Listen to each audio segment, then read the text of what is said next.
you for braving it through the elements here in California, such as they are, to come here. And for all of you who have joined us online, thank you very much for tuning in. Tonight, we'll start with chanting the Maha Mantra, which is not an ordinary activity. It's extraordinary because it taps into the spiritual atmosphere. As is mentioned by one of the great teachers of Bhakti, Narada Muni, and he's speaking to his disciple, Srila Vyasadeva, who is the editor and compiler of the Vedas. And he tells him that the mantra itself and the names of Krishna are a murti. And a murti means a form. And he's saying that the form or the name and the form are the same. And then he uses it in a different way, and he says, amurtikam. And that means that the word murti also has another meaning in Sanskrit, which means difficulty. But when you say amurti rather than murti, it means that it's not difficult. And what's not difficult, and that is to come directly in contact with Krishna. If one chants the name, then one can have a full vision of Krishna through the power of the name. So that's extraordinary. There's other evidence given about the power of chanting the mantra. One comes from the Padma Purana, which says that if you do service, and it sounds a little hard to believe, but you can serve with your tongue, actually, by repeating the mantra. It's considered a kind of service. Like, you see those people sometimes on the corners advertising a Chinese restaurant or a print shop or something, and they're holding a sign and going like this as a kind of kirtan. Because kirtan comes from the word kirti, which means to bring attention to somebody or make them famous. And so when we say the name of Krishna, then we're holding that sign and saying, oh yeah, look over here. And when people hear the name, then it has a positive effect on their consciousness. As we've talked about before, the name has the same power that Krishna has himself, which is unlimited power. So when people or other living entities, like what other kind of living entities would you imagine if we chanted in the city, would hear the chanting? Like downtown Palo Alto, or is anybody else but humans down there? Dogs, crows. You name one more. Quail.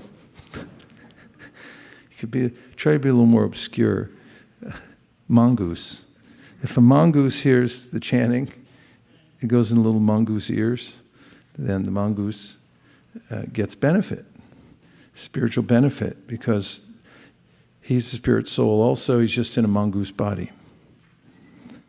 And so it's a kind of service to say the name of Krishna. And the verse says that if you do that service by saying the name through chanting the mantra, then Krishna, because of your service, will be pleased to present himself before you. So the method of bhakti yoga means to act in such a way that the Supreme will want to come and show himself to you. So we're just starting, and everybody's welcome. Make yourself comfortable wherever you feel comfortable. There's chairs, they're not reserved. There's asanas on the floor. We also have zafus in the back in the baskets. So you can sit on chairs if you like. You can also take a zafu which is a meditation cushion. It helps be more comfortable through the program. And we're just discussing the first part of the program, which will be a group chanting of the Maha Mantra. So the Maha Mantra has 3 words, Hare, Krishna, and Rama. And these are all names of the Supreme. Hare means the energy of the Supreme, and Krishna means all attractive, and Rama means the highest spiritual pleasure. And a rough translation of the mantra that's been given by Prabhupada is that we're saying, "O my Lord, O energy of the Lord, please engage me in your service." And the system is just to chant sincerely from your heart and listen to the mantra. And we heard yesterday in a meeting that we had when we asked devotees about the first time they heard the Maha Mantra, when it left an impression, and that they noticed the unique quality of the name. And one of the devotees said that she noticed that when she was stressed and in anxiety, by chanting the holy name, then suddenly she didn't feel so much stress and anxiety, which stands to reason, because there's a way in which I lose my perspective in the world, and I can get stressed and feel a lot of anxiety because of the pressures, most of them self-imposed, that I subjected myself to. But by chanting, I get a much higher perspective, because it's taking me beyond the realm of the mind and the body. And so man means mind, and tra means to deliver, to pull us above the realm of the mind. Does it sound like a reasonable proposition so far to try this? Yes. Okay. So let's chant together, and then we're going to have a discussion about the directions that are given in the yoga texts like Bhagavad Gita and Srimad Bhagavatam, Bhakti Yoga, that teach how to control the mind. Does that sound reasonable also? Okay, let's do both then. We'll start with a couple of introductory mantras, and then we'll go to the chanting of the Maha Mantra together. Namo Om Vishnu Padaya Krishna Preshtaya Bhutale Sri Mate Bhakti Vedanta Swami Niti Namine Namaste Saraswate Deve Gauravani Pracharine Nirvishesha Shunyavadi Paschatya Deshatarine Jaya Shri Krishna Chaitanya Prabhu Nityananda Sri Advaita Gadadhara Shivasadi Gaura Bhakta Vrinda. Before we go to the Maha Mantra, could you show the Zoom screen, please? Because I want to see who's there. Haribol. Okay. Thank you.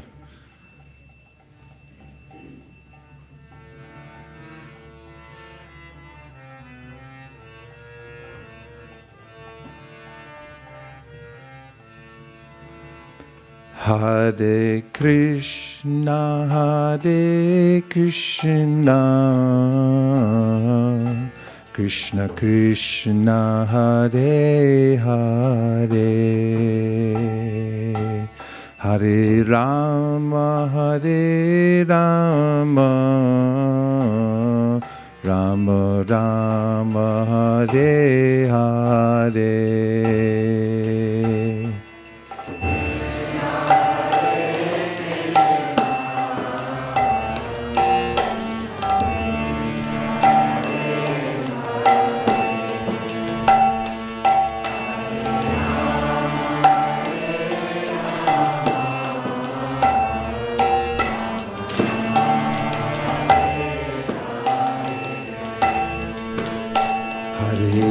Krishna, Hare Krishna, Krishna Krishna, Hare Hare, Hare Rama, Hare Rama, Rama Rama, Hare Hare.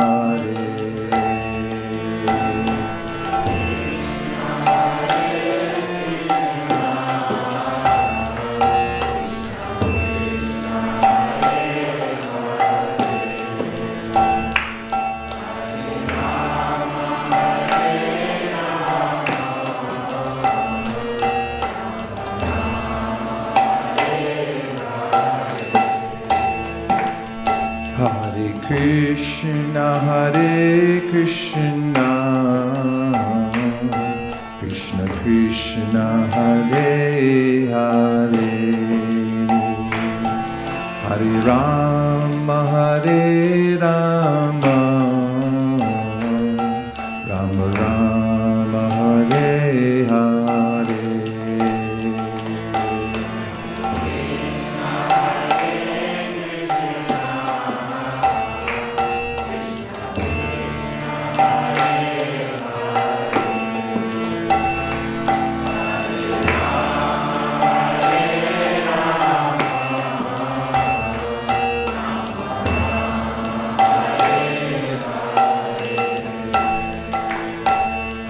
Krishna, Hare Krishna, Krishna Krishna, Hare Hare, Hare Rama, Hare Rama, Rama Rama, Hare Hare.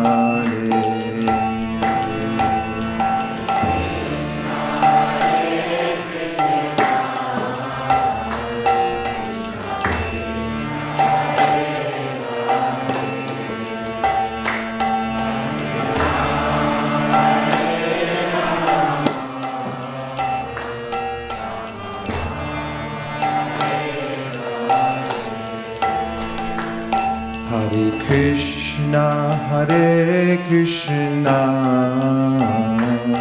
Krishna Krishna, Hare Hare,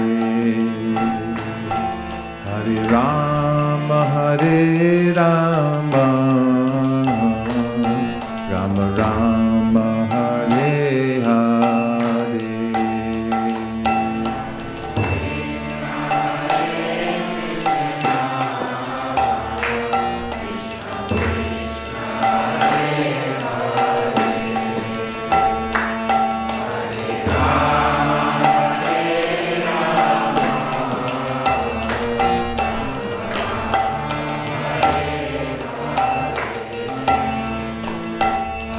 Krishna, Hare Krishna,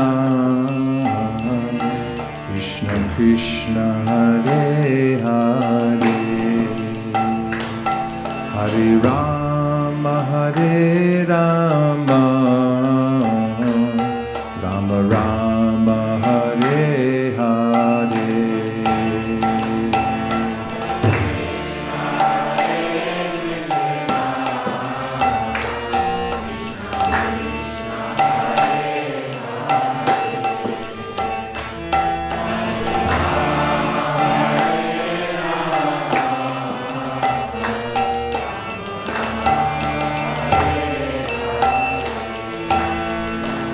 Hare Krishna, Hare Krishna,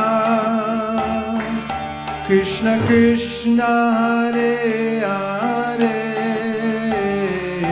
Hare Rama, Hare Rama, Rama Rama, Hare Hare.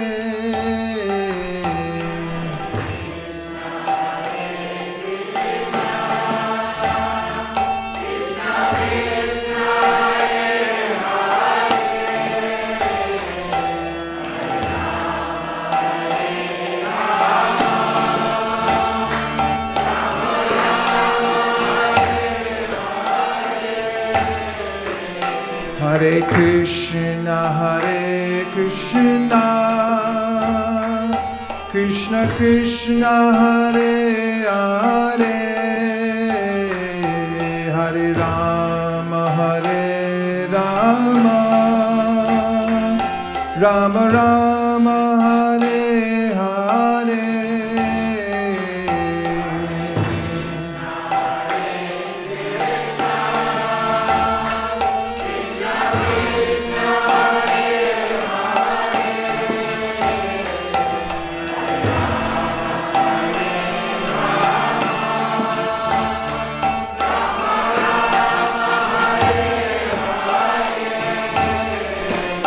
Hare Krishna, Hare Krishna,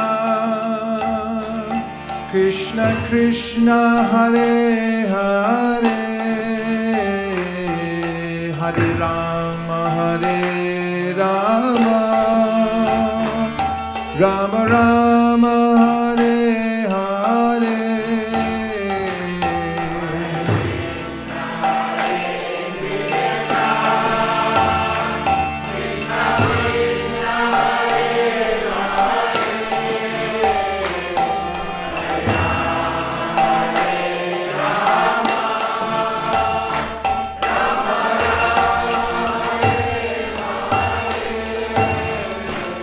Hare Krishna, Hare Krishna, Krishna Krishna, Hare Hare, Hare Rama, Hare Rama, Rama Rama, Hare Hare.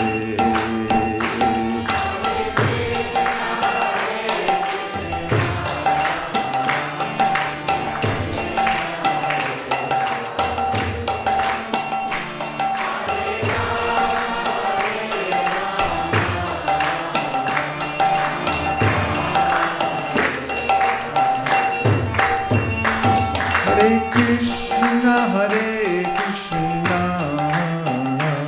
Krishna Krishna, Hare Hare, Hare Rama, Hare Rama, Rama Rama, Hare Hare.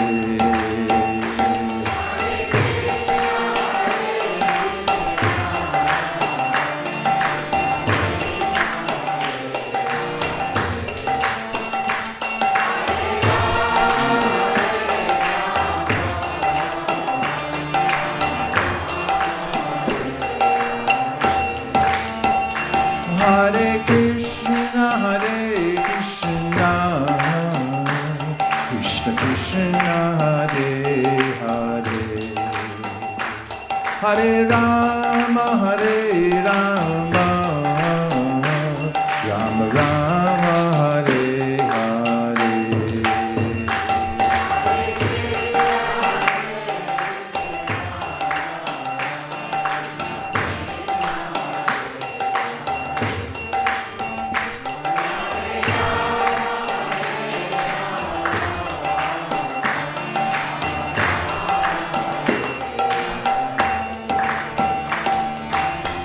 Krishna, Hare Krishna, Krishna Krishna, Hare Hare, Hare Rama, Hare Rama, Rama Rama, Hare Hare.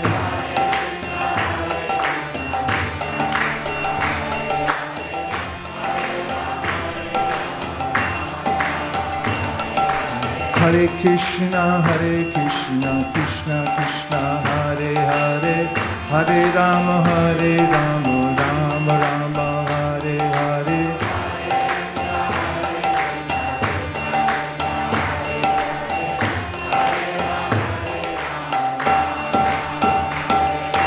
Hare Krishna, Hare Krishna, Krishna Krishna, Hare Hare, Hare Rama, Hare Rama, Rama Rama, Hare Hare.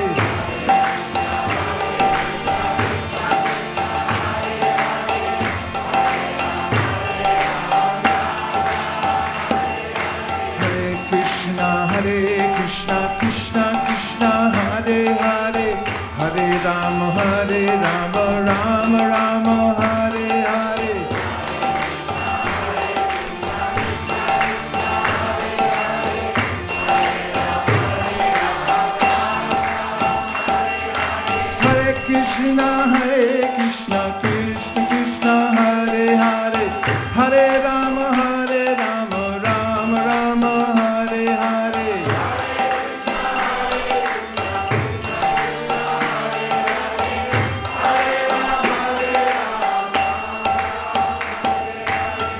Krishna, Krishna Krishna, Hare Hare, Hare Rama, Rama Rama, Hare Hare.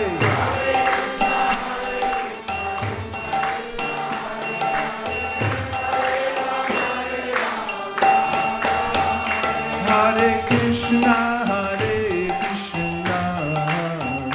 Krishna Krishna, Hare Hare, Hare Rama, Rama Rama, Hare Hare.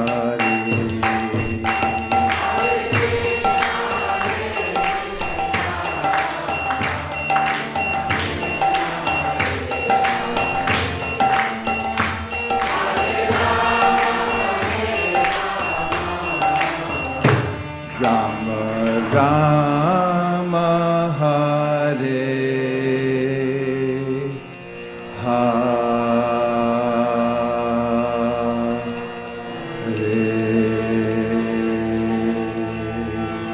Gopa Premanande, Nitai Gaura Hari Bo, Hari Bo, Hari Bo, Nitai Gaur Hari Bo.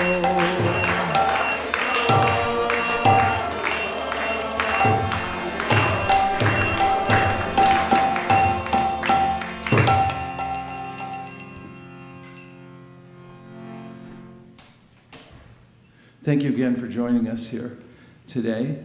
And the topic today is based on a vignette that goes along with one of the main themes, a vignette that I wrote.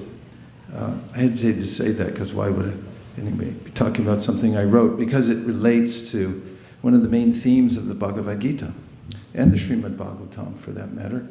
And the little piece, which I don't have with me, if you have it, Ekachakra or something, somebody online, it's called Boxing with the Mind.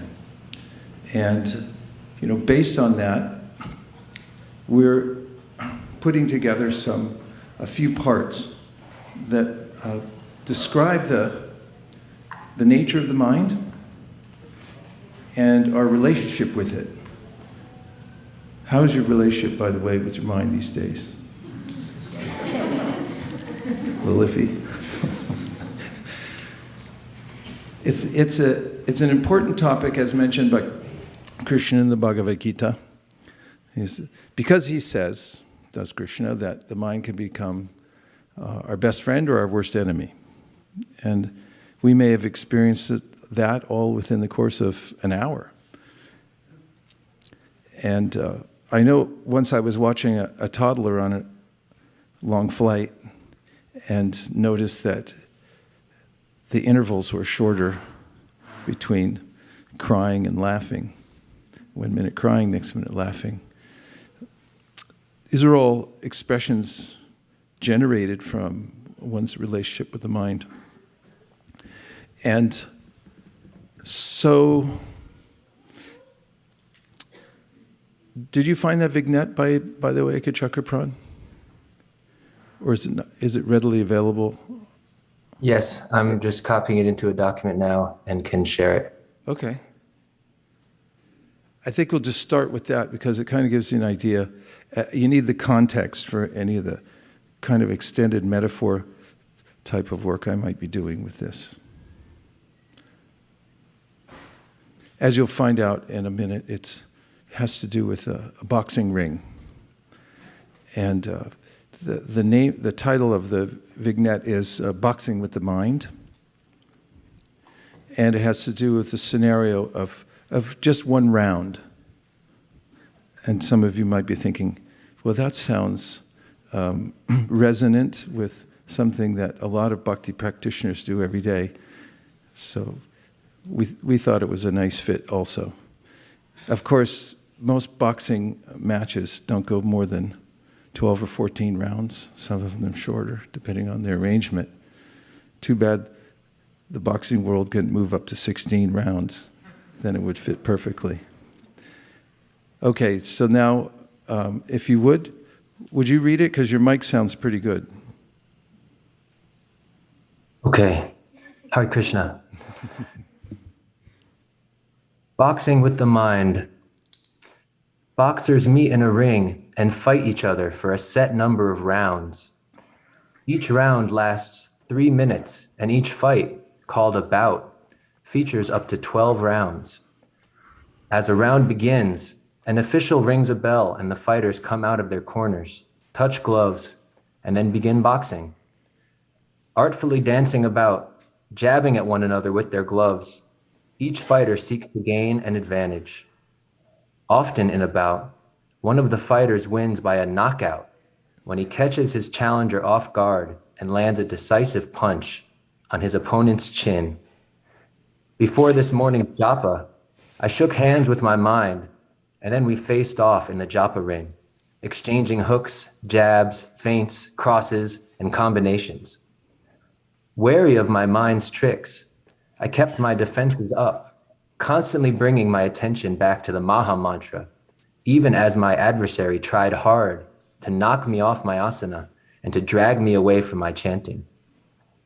In Bhagavad Gita, the greatest of fighters, Arjuna, says, "For the mind is restless, turbulent, obstinate, and very strong, O Krishna, and to subdue it, I think, is more difficult than controlling the wind." Bhagavad Gita 6:34. Krishna agrees with Arjuna, but says the mind can be overcome.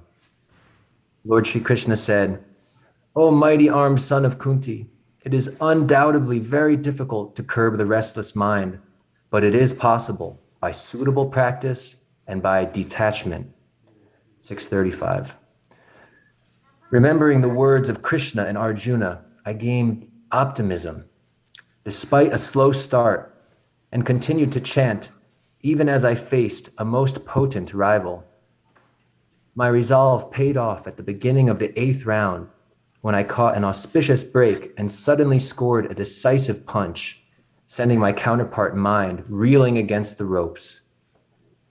Mesmerized by the constant volley of mantras and intimidated by my grit, my mind had momentarily lowered his guard, letting one very clear Maha Mantra come sailing through. The mantra knocked him back several steps. Stunned by the power of the holy name, my mind staggered on wobbly knees, and he never recovered as my chanting continued with even more enthusiasm. Although he had a reputation of being unbeatable, my mind had succumbed to the power of the holy name, and, triumphantly, I won the round and the bout by a knockout. Hare Krishna. Hare Krishna. Yeah, we win.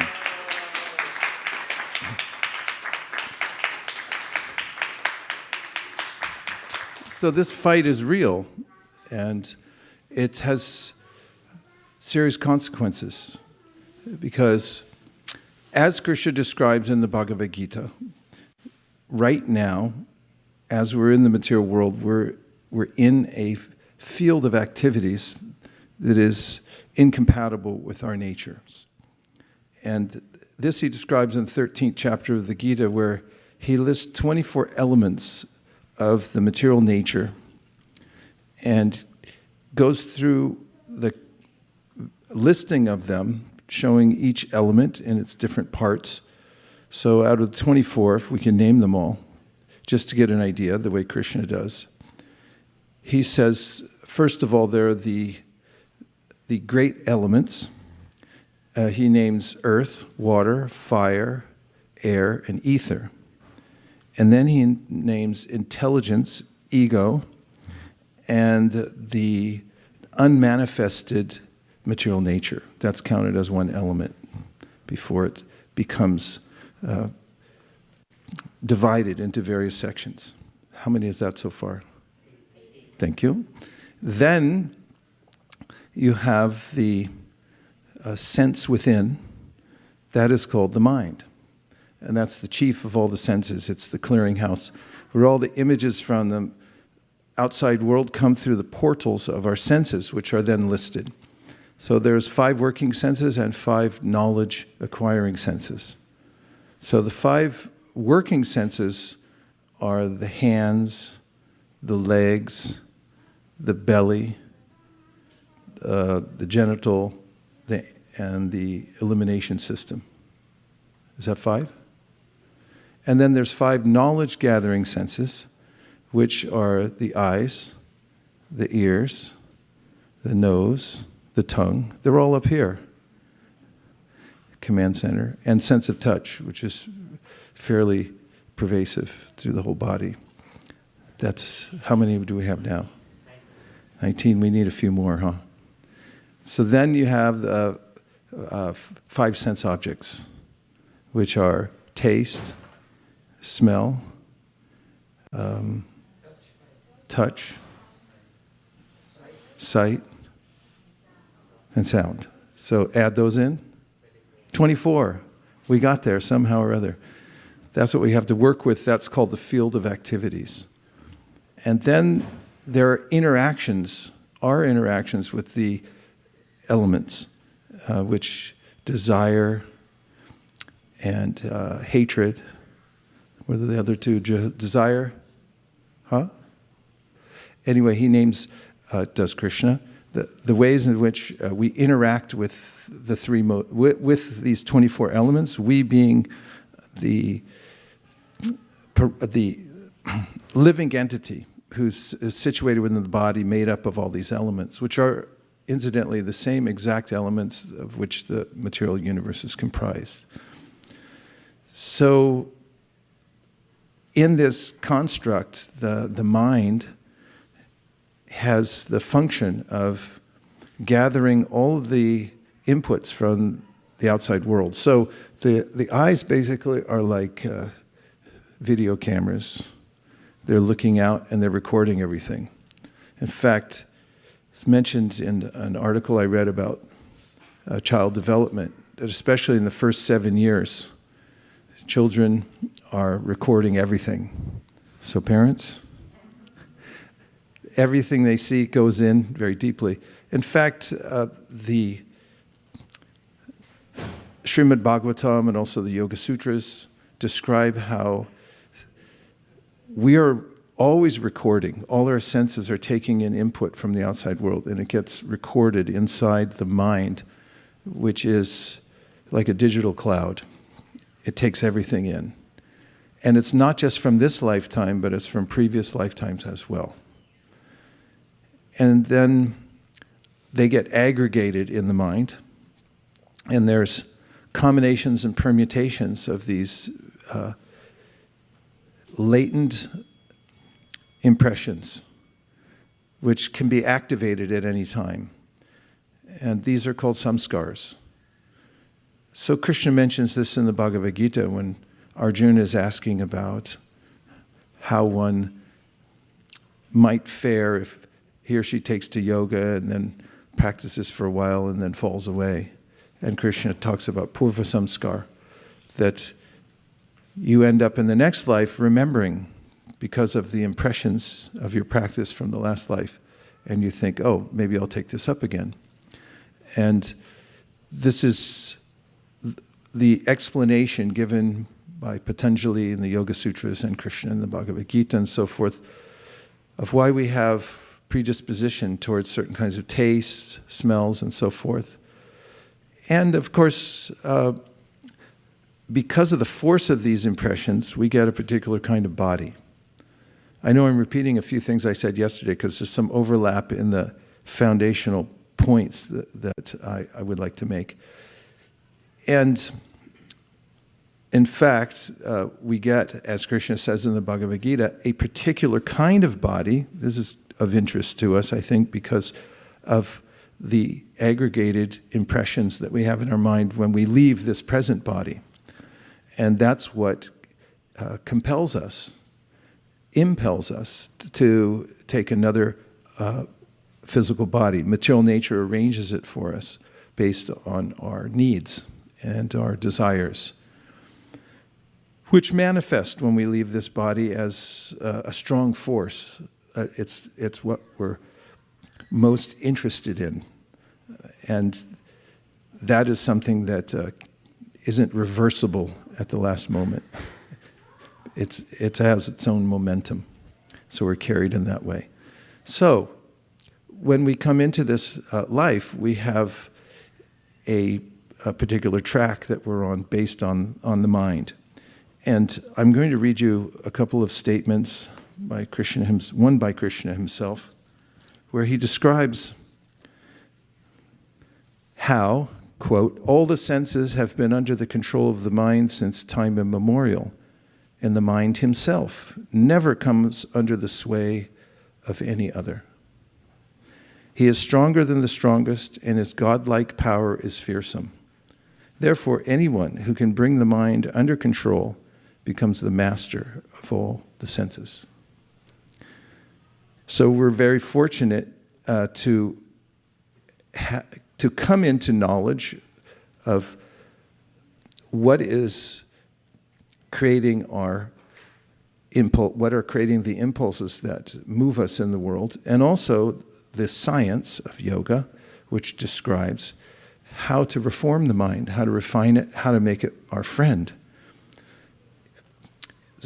When the mind becomes our friend, when it becomes purified, then there's a way in which we can rise above the present situation that we're in here in the material world and come to our original spiritual position. These are very broad strokes, but I will say something that I thought of recently, and how when we come into the world, we have to be a little careful. That's why this information is important, because the whole material universe and all the various enticements that we see before us are like clickbait. You know what clickbait is? What is it? Not many will know what that is. What's clickbait? What's the actual definition of it? I know it's a colloquialism, but showing something, and then when you actually get there, you find that something could get entangling, right? Switcheroo. What? The switcheroo. It was the old switcheroo. What is that? We need microphones, hundreds of them. Oh, here's one. Sacrificed it off the stand. Hare Krishna. Oh, okay. Yes. Clickbait it's on the internet, and it's content whose main purpose is to attract attention and encourage visitors to click on a link to a particular website. And to web go to a page. website, go somewhere else, and then that takes you somewhere else. Yeah, so when you click on clickbait, you get caught somewhere, and just like bait for a fish. So the objects of the senses in the material world act like that until we can actually develop a proper relationship with them, which I'll talk about in a few minutes. So the person who comes to knowledge is given this admonition by Krishna. One must deliver himself with the help of his mind and not degrade himself. The mind is the friend of the conditioned soul and his enemy as well. For him who has conquered the mind is the best of friends. But for one who has failed to do so, his mind will remain the greatest enemy. Krishna continues, one should engage oneself in the practice of yoga with determination and faith, and not be deviated from the path. One should abandon, without exception, all material desires, born of mental speculation, and thus control all the senses on all sides by the mind. Gradually, step by step, one should become situated in trance by means of intelligence, sustained by full conviction, and thus the mind should be fixed on the self alone and should think of nothing else. So, Vyas, in his commentaries, talking about some of the sutras, mentions that the plight of the spiritual entity is compared to the story of the prince who was born in the kingdom, and then somehow or other, because of a switcheroo, the baby prince got separated from the kingdom and from his parents, and he ended up in a village of pig farmers. And he was raised by pig farmers and then became a very good pig farmer. And meanwhile, the tracing was going on, trying to find out what happened to the royal prince. over several years. And finally, as they were able to put together the trail and follow it, they came to this village and they ascertained through astrology and 23andMe that this prince, this pig farmer, was actually a prince. And so the appointed representative of the king approached him and pulled him aside and said, "Excuse me, son, but you're not a pig farmer." And he said, "What are you talking about? Look at this. I got mud up to here, and these are my pigs." And the representative said, "Actually, you're a prince." And at first, this young pig farmer, adopted as he was incredulous. He couldn't believe it because this was the context of his life. But finally, after hearing the course that the king and queen had taken and the research that they have done and the way that they had found him and they could prove that he was actually of royal origins, he was convinced. And he came back to the palace, took off his pig farmer clothes, and he put on his royal clothes and took up his duties as a prince. So Vyas gives this point that those who get entangled in all these elements that were named as the field of activities here in the material world are kind of up to their chest in mud, because the material world is mostly made of mud, like earth, water, fire, air. Mix them all together, it's a little muddy down here. And it's a very gross energy. As Krishna says in the Bhagavad Gita, apareyamitostanyam prakritim vidimi param jiva bhuta mahabaho yayedam daryate jagat. He specifically says, you don't belong here, little jiva. You're not a pig farmer. You're superior. You're parama shakti. And you come from a higher origin, from me, from the spiritual world. You're the offspring of the Supreme. In fact, you were born of nectar. You're meant to go back into the ocean of nectar and not wallow in the mud and other kinds of stuff that I won't name. So this gives us a clue to what's at stake in coming to knowledge. And coming to knowledge requires some kind of understanding, first of all, of our relationship with Krishna and also our non-relationship with the material world. Before I go into the next points, I just want to take a few reflections. Anything you've heard so far that stuck in your mind, that you felt was useful?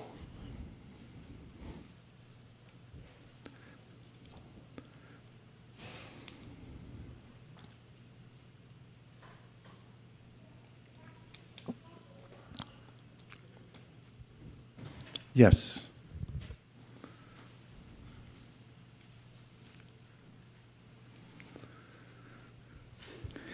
Hare Krishna, Guru Maharaj. Useful or interesting?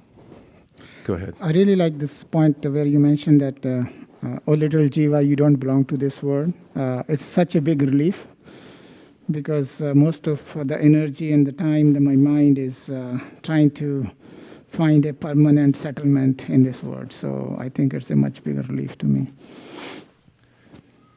Asango hyayam purusha, the Vedas say, you have no real connection here, nothing to see, keep moving.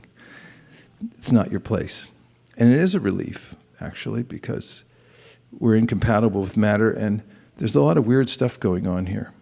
I mean, if you really think about it. So I was stimulated by something Nirakula and I read in the 11th canto recently about how, and I mentioned this in yesterday's class, we don't notice how the body's changing. For instance, the hair grows, the nails grow, skin's changing all the time, everything.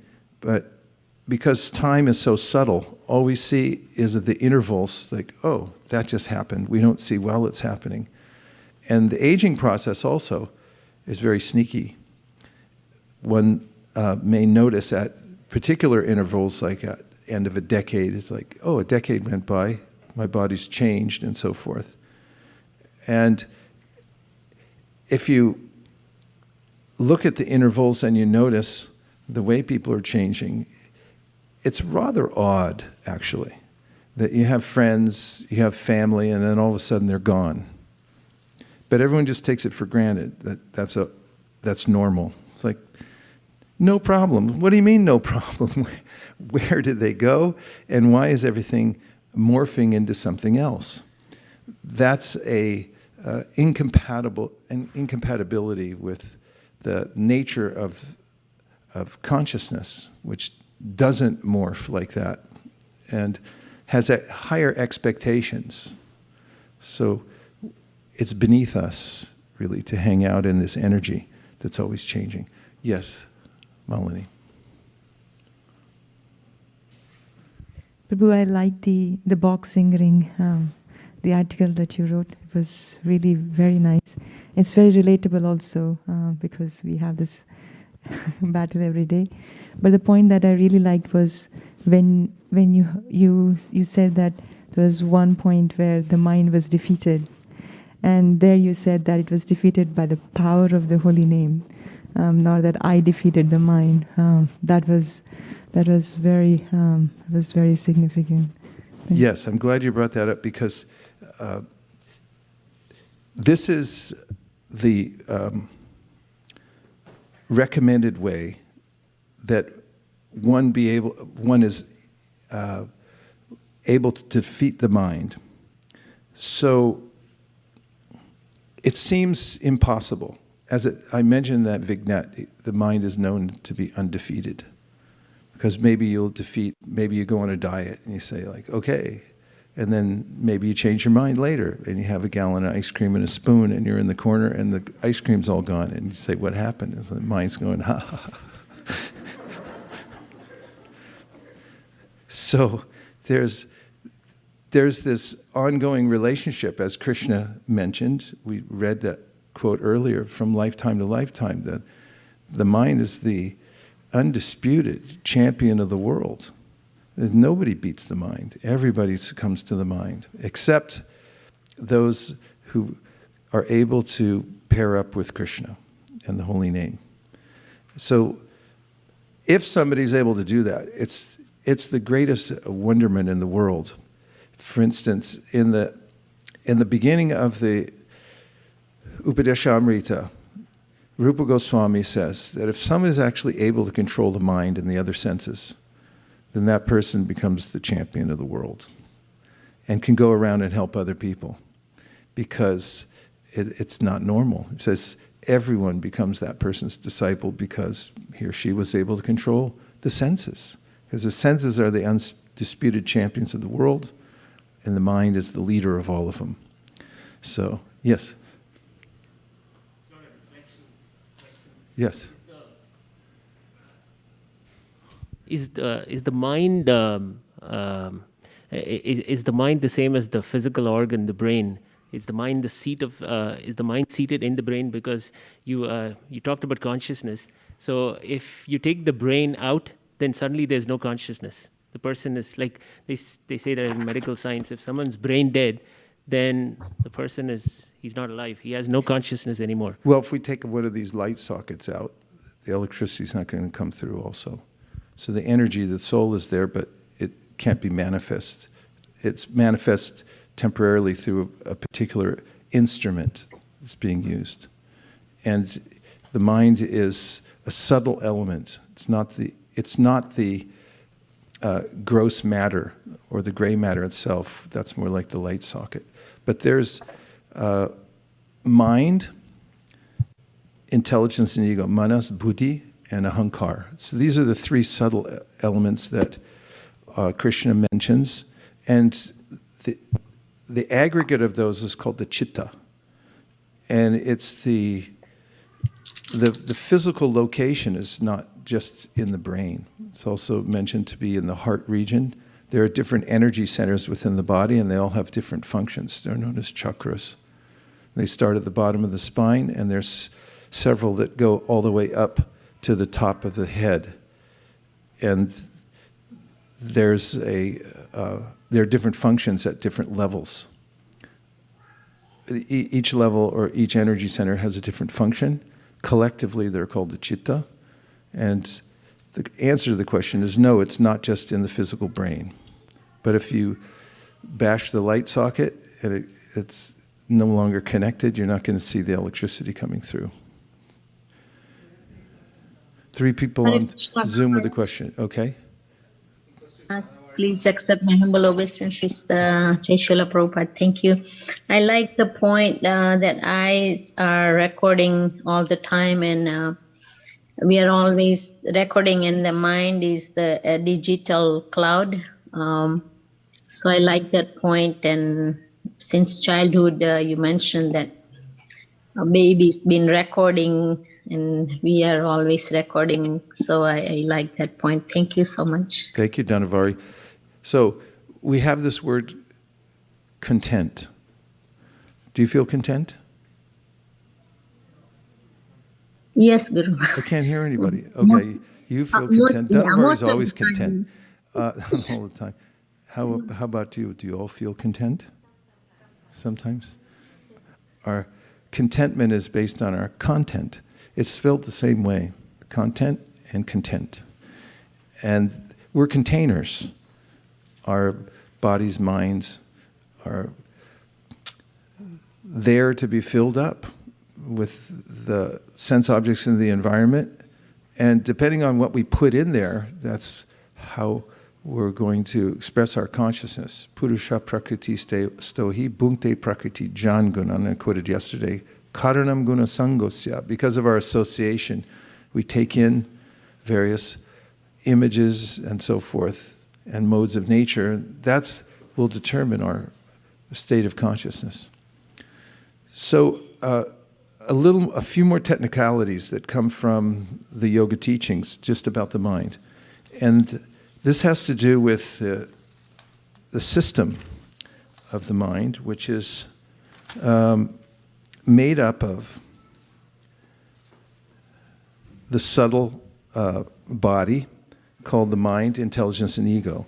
So we discussed the samskars, and then Patanjali, who goes into more details about the nature of the mind, the psychology of the mind, talks about how we make mistakes when the mind is not in a purified state.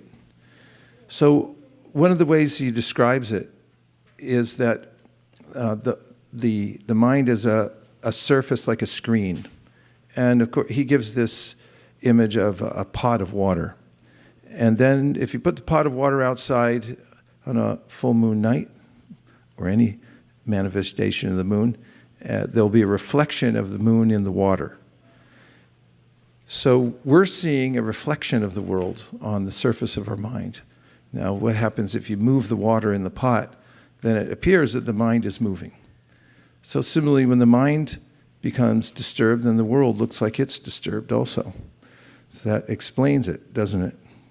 Explains what? Wherever you go, there you are. It's our happiness or our perception of the world is dependent on the state of our minds, not on the state of the world.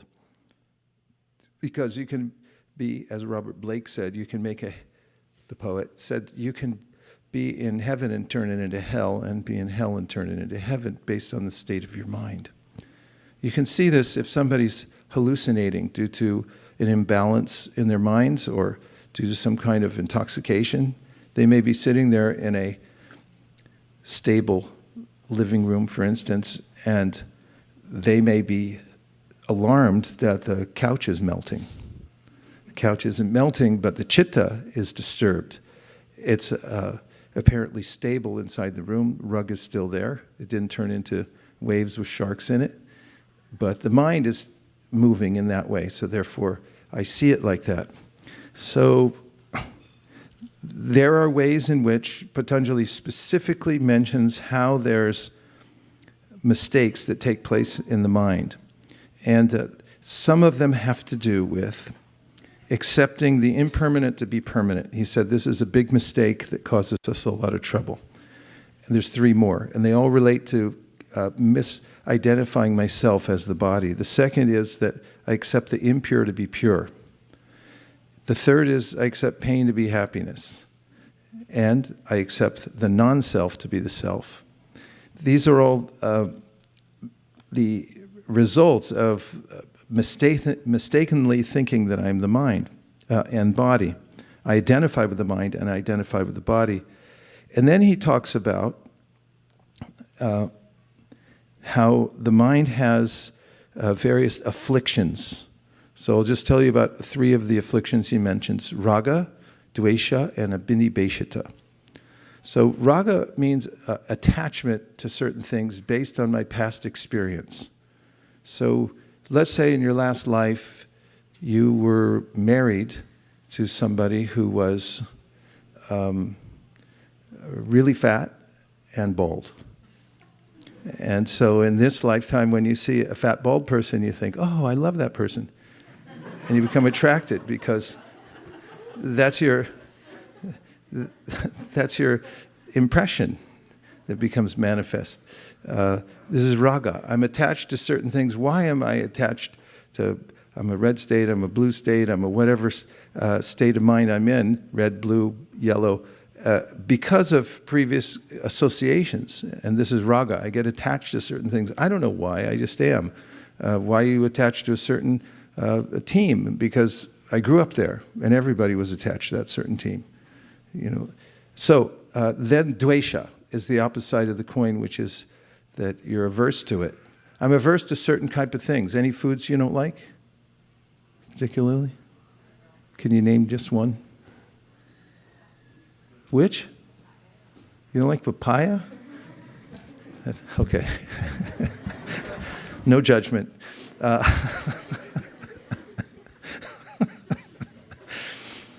You see? Some people might not like avocado, but none of them are friends of mine.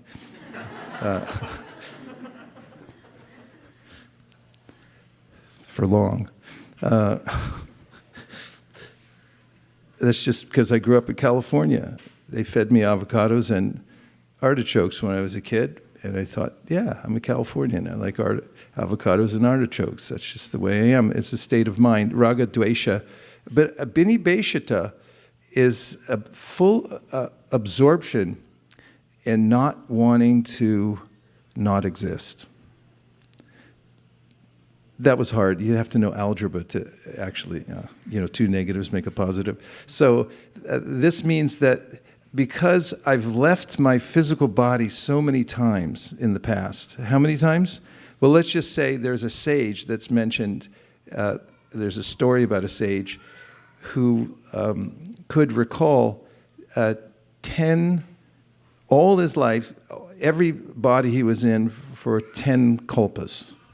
A kalpa is 311 trillion years times 10. What's that? Does anybody know? Huh? 3 quadrillion and something. Yeah. So because he was a yogi, he could remember all his previous lifetimes, and he was once interviewed by another sage who really wanted to talk to him. Had to come out of this other sage was in a subtle body, but he had to manifest a physical body to interview this other yogi. And he said, I want you to tell me, because it was well known that this yogi was always in the mode of goodness, and he had the power of being able to see every lifetime for 300 quadrillion years, times how many lives. And he said, so was there more happiness or more unhappiness? What's the balance? And the yogi said, there was only unhappiness, no happiness. And the interviewer was incredulous, and he said, well, what do you mean by that? I mean, you're in the mode of goodness. You enjoy even heavenly pleasures, and your mind's always steady. It's never contaminated by the modes, just the mode of goodness in the material world. And he said, the mode of goodness in the material world, in my experience here, is like being in a prison, but being promoted to the first-class cell. So if you get put on death row, and then they say, we're going to give you the best cell in here. You're like, hey, thanks. So there's a way in which that abini beshita is quite natural. If you look at any little living entity like finches, I really like finches a lot. In fact, we put out a water fountain that goes around, and I mean, it just keeps filling up, and they figured out that it's a spa, a little finch spa. There's a bird feeder over on the side. You get yourself some Niger seeds, and then you can come over and take a little yogi bath. They're like little yogis. They live out in the elements. So these finches, kind of the cutest little animal you could ever see. And I come over to talk to them, and then they take off. They look at me like, you're going to kill me, right? And it's like, no, I love finches. You guys are the cutest little animals I ever saw in my life. But they think I'm going to kill them. They think everyone's going to kill them, and they're probably right. And they know that because, ... question mark. Because it's happened to them so many times. Every living entity is looking over his or her shoulder thinking, when's it going to happen? When's the phone call going to come? When's the report going to come? And so forth. I hate to be macabre because I know this is a family show. But the fact is, this is what it says in the Shastra. Abini beshita means absorption in this fear of not wanting to leave it all behind yet again after 300 quadrillion times 300 quadrillion. In fact, the Shastra says it's been since a time immemorial that I've been accepting one body and after another in this material world. So there's this suffering within the mind. This is one of the pains in the mind that I have to leave it all. And we know that because no matter what we get, whatever situation we're in, it's like, you're going to go. So, as if that wasn't enough, this compels us in samsara, which means every time we take a new body, we get assigned an ayu, which means a duration of life, and we also get bhoga, a certain amount of happiness, and you can't get more, no matter how hard you try, except on the spiritual level. And you have your karma, that is the impulses that are going to push you in a certain way. Those come free of charge with every new body. They're just thrown in, just like the undercoating on a car. They throw it in for you. So the mind flows in two ways, either towards attachment to this material world and becoming more and more attached is called weakness of heart, WOH or woe, and then you've got upflow towards spiritual enlightenment and freedom from the tyranny of the mind and everything that comes with it. So which would you like?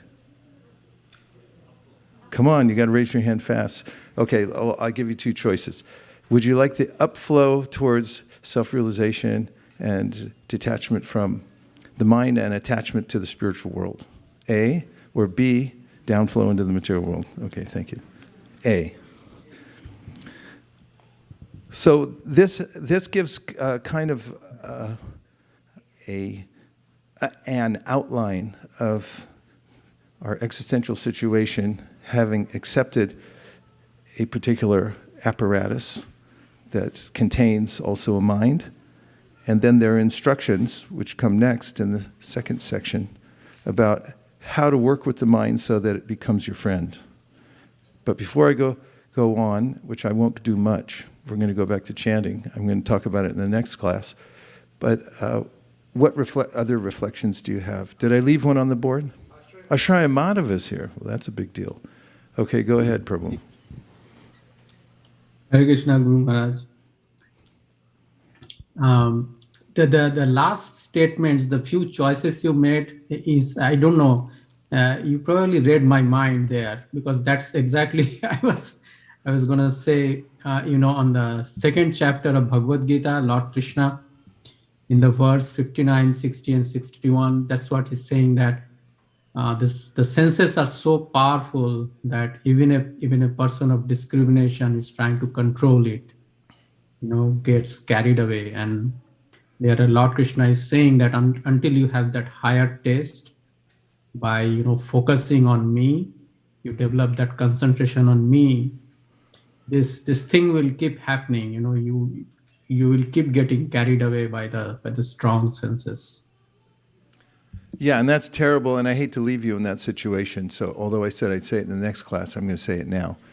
The practice is best taken up by following the instruction of the Shastra, which is divinely imparted upon us, to give us a direction about how to overcome the mind and come to the perfect stage of life. With that preamble, I will tell you that the main process recommended is the chanting of the divine names. First of all, I'll say that Rishabhadeva, one of Krishna's incarnations, has mentioned that you can't be happy by taking a pill or by having a beverage. There are beverages that people offer certain beverages saying that you can get happiness from them. For instance, Coca-Cola advertises open a bottle of happiness. It's not available in a beverage, no matter how iconic the can or bottle is. And also, you can't get it by changing your location. Anybody go to Hawaii recently? I'll just take that as a confirmation of the points I'm going to make, and I'll leave it at that. So, I mean, it's okay, but it's fraught with the same kind of problems. There are ambulances running all over that island. So the way to rise above it is through sacred service. So he mentions this in Sanskrit as tapodivyam, austerity. You have to do some sacrifice. Everybody knows anyway, if they admit it and look at it carefully, that you don't get happiness just by lying around. You have to have some purpose in life, and you have to do something that is purposeful to develop yourself. Then you start to feel happy. The highest type of development is spiritual development. It's called tapodivyam, where you take some trouble, tapasya, in order to connect with the divine. So this is a sacred service. Do some service that's sacred. So if you do that, then you'll be happy. Does that make you happy just hearing about it?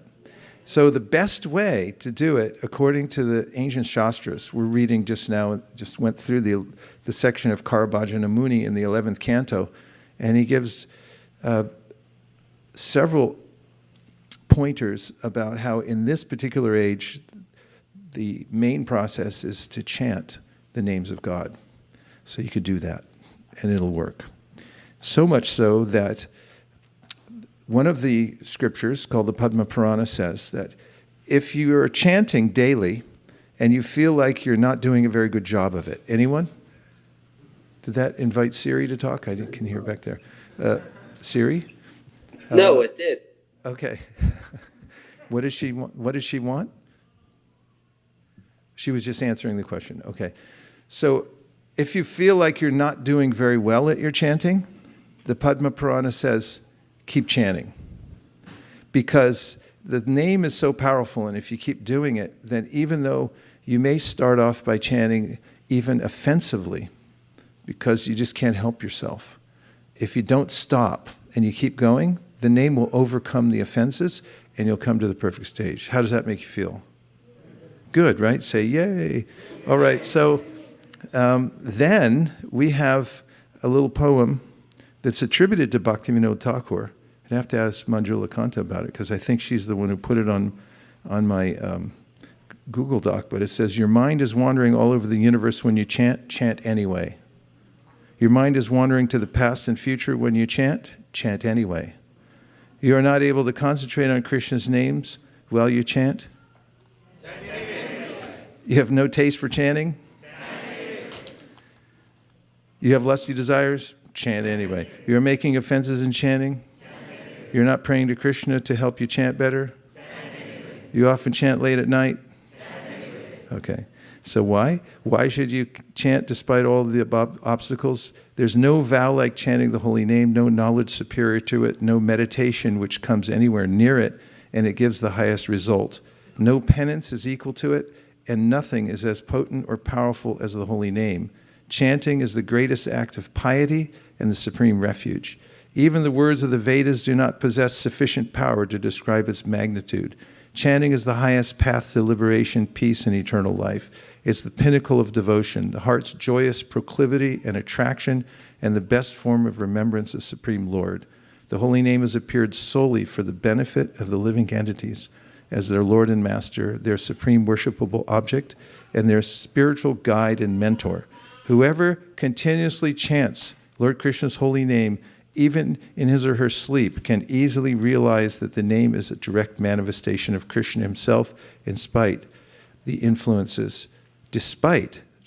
of the influences of Kali Yuga. Srila Bhaktivinoda Thakur from Sharanagati Adi Putana. Yes? So just chant and keep going, don't stop. Yes? Rasayana Katha. Okay, please go ahead. Hare Krishna Guru Maharaj and Pranam. Maharaj, I was reflecting on the anecdote that you gave about boxing with the mind. And I was thinking from my little experience in boxing in the past. So I was thinking that every time we get a break in between the rounds, the boxer, what he does is that he goes back to his corner, and at that spot, the coach comes to him and gives a pep talk and nourishes him, replaces his gum guards and everything. So I was thinking it's pretty much parallel to our practice, is that whenever we get an opportunity, whenever we get a chance, we should go back to our source, to our spiritual masters, to the association of devotees, to nourish ourselves continuously by hearing Krishna Katha, hearing their instructions, that when we come back to the ring, we come back even more stronger, and we are able to knock off the mind in an even more better way. So I was thinking of that. Yay. Thank you so much. Get a towel, you're fanning them. Okay, you can do it. You get back in there. You just a little water, you go back in, and you can do it. Yes, thank you. One more online. We have advocates over here for you online, those of you online. I must say, you have a group here. Okay. Hello? Thank you very much for signing Katha. Yes, who's next? Hare Krishna, Prabhu. Rupa Manjari. Is that who? Yes. Rupa Manjari, are you there? Haribol, Dandavat Pranam. I'm sorry, I'm feeling a little under the weather, so I'm going to be off camera if that's okay. Sure. But I've been very fortunate to be in a reading group, reading Srila Raghunath Das Goswami's Manashiksha, which is instructions to the mind. And the thing that sort of struck me as soon as I looked up your boxing the mind metaphor vignette, which was very intriguing, was the difference in tone, I guess, in that the boxing metaphor, we're fighting the mind. And Krishna says the mind can be the greatest enemy. But in Manashiksha, Raghunath Das Thakur is always calling the mind my brother, my friend. He's sort of entreating the mind and persuading it in a very sweet kind of, so it's sort of like stick in the carrot. And so I was wondering if you could comment a little bit about how do we decide when we need to be the boxer? How do we decide when we need to be the carrot, give it the carrot? And what is the nature, if you could maybe speak a little bit on the nature of the carrot a little bit. Well, what works best with the metaphor of boxing is the regimen that the boxer puts in. In fact, what's his name? Pacquiao? We've got a bunch of boxers in here, don't we? I don't actually know. Manny Pacquiao. Manny Pacquiao. Oh, now I got to read his quote. Manny says, "If you work hard in training, the fight is easy." So what works in these athletic kind of metaphors and contests is you got to be up for it. Don't be a slouch. Prepare yourself and be brave. Get in there And the other part, really about the carrot, is more. There's another section here about being detached from the mind. Not necessarily that that's friendly, but there's a way in which the Hamsa Avatar explains that it's not that we have to detach our mind from the world, but we have to detach ourselves from our minds.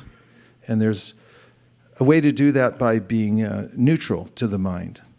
That it may suggest so many things, and you can say, yes, sir, very good, sir, that sounds like a good idea, but just not right now. And this is called tender, loving neglect that we engaged. That's moving the needle a little closer to that. And of course, we would follow Raghunath Das Goswami's admonition to treat the mind with respect, and to be sweet to it means to feed it nice things. That's a good way to be friendly to somebody, is feed them, but give them good stuff. So you could feed the mind Srimad Bhagavatam. I notice that if I give my mind a nice feast of Srimad Bhagavatam and chant good rounds, then it's kind of nice back for a while. So that's something. Does that help? Does that work? Okay, thank you. I certainly have to try it for myself. Okay. I think she said was okay. Okay, yes, last point before Hare we Krishna. chant. I have a question. Yes. So I do the devotional practice, right? Like how to, because sometimes. Could you hold the mic closer, please? Yeah, how to find out that my devotional practice I'm doing. How to find what? How to find out the devotional practice I'm doing is to feed my ego and pride, because sometimes when you feed ego and pride, I feel good about it, right? And how to make sure that, how to find it out by ourselves, and how to make sure that the devotional How to make practice sure your devotional practice is properly aligned. aligned, and I'm not doing just to feed my ego and pride, because when I feed my ego and pride, I feel good about it, that, right? You talk to Srivas Pandit afterwards. He'll tell you. So you need a personal guide. He's right here. Can you see in the front? You meet with him afterwards and tell him what you're doing, and he'll give you, according to the Shastra, what's a good way to practice, and good time to get up in the morning, things like that. Okay. There's one more on the board. Yes. Please go ahead. Who is it? From UNR. What's that? University of Reno. Really? Okay, please go ahead. Oh, yeah, that's me, Michael. Hello. Oh, Michael. Hi. Good to see you. It's good to see you, too. I mean, I don't have my camera on. Can you see the cameras right now? I can see a bear. Oh, looks like a bear. So, yeah. Okay. No, there's a reason I didn't have my camera on. Would you like to see or would you like not to see? What? Okay. Oh, well, anyways, no. I had COVID, so I was like, it was a joke. Anyways, look, check out my little thing live Nice. from you. But thank you very much. And my question was, you touched on pleasure and pain a lot, and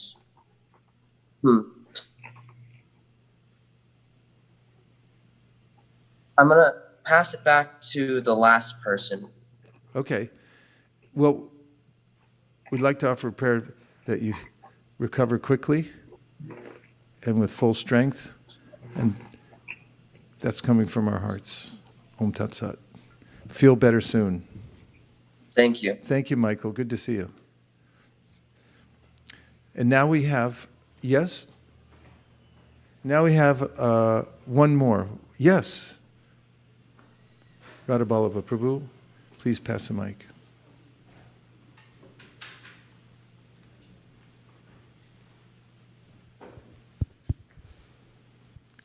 The last discussion, I was thinking about friend and enemy mind, to beat him in the boxing.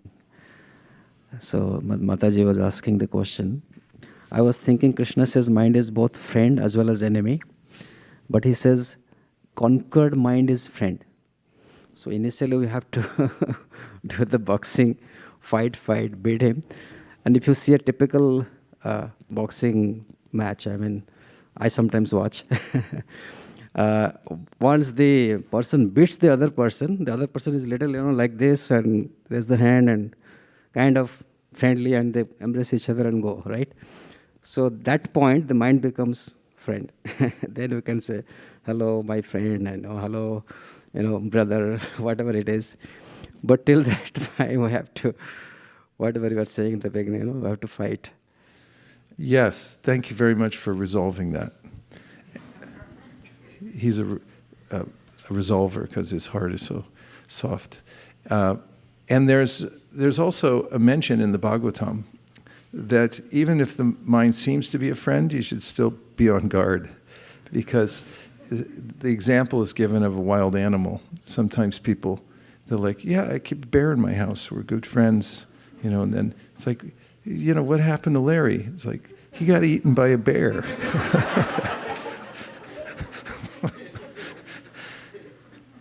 I think Siegfried and Roy found that out too with the white tigers and things like that. One of them got mauled after 20 years or something of working with them. We're going to fill the last 2 minutes with just a little Maha Mantra. and the Jai Radha Madhava tune, but just start with the Hare Krishna. Hare Krishna, Krishna Krishna, Hare Hare, Hare Rama, Rama Rama, Hare Hare.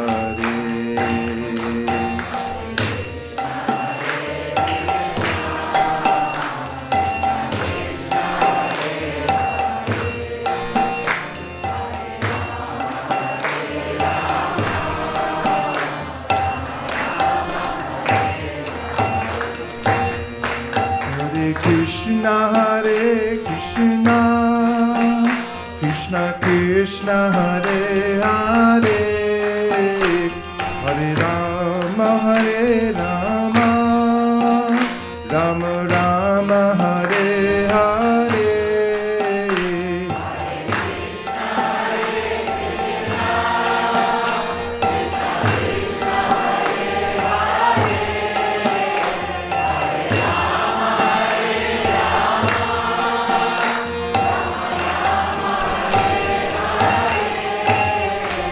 Hare Krishna,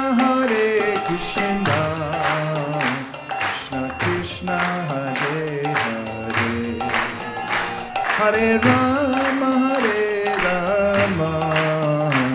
Rama Rama, Hare Hare.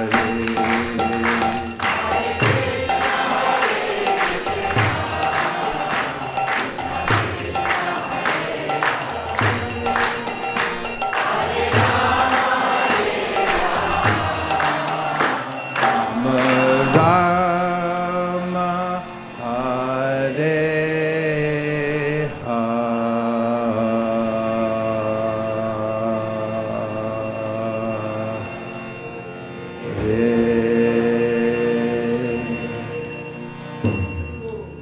Thank you, everybody. Now we're going to clear the dance floor.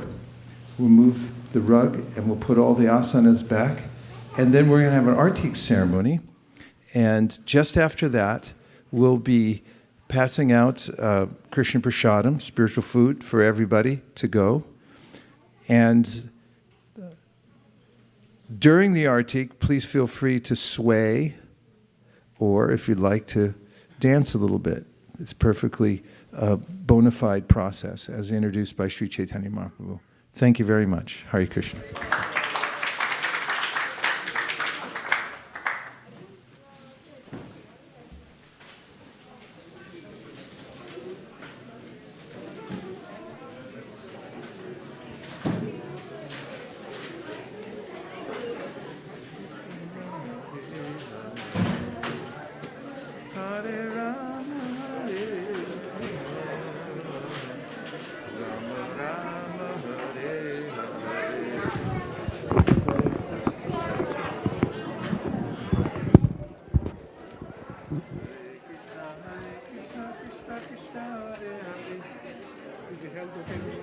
Oh yeah. Thank you for asking. Hare Krishna. I have your book in the car. Good.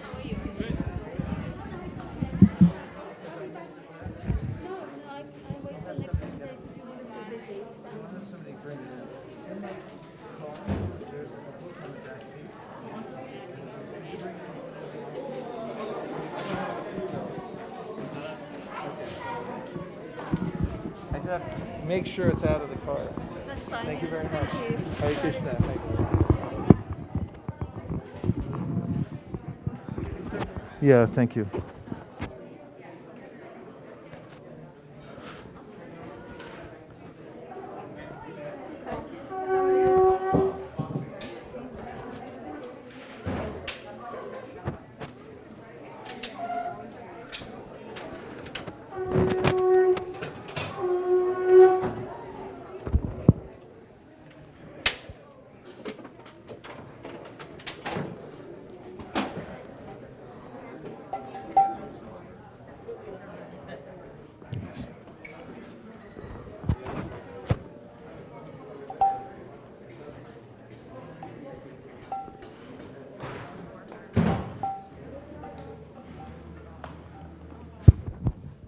You want to do the new tune, or should we wait till afterwards?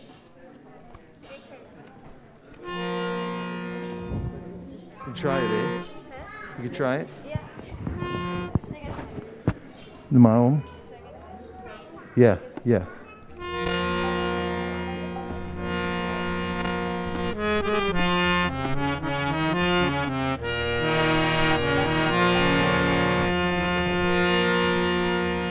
Maum. It's the second. Namo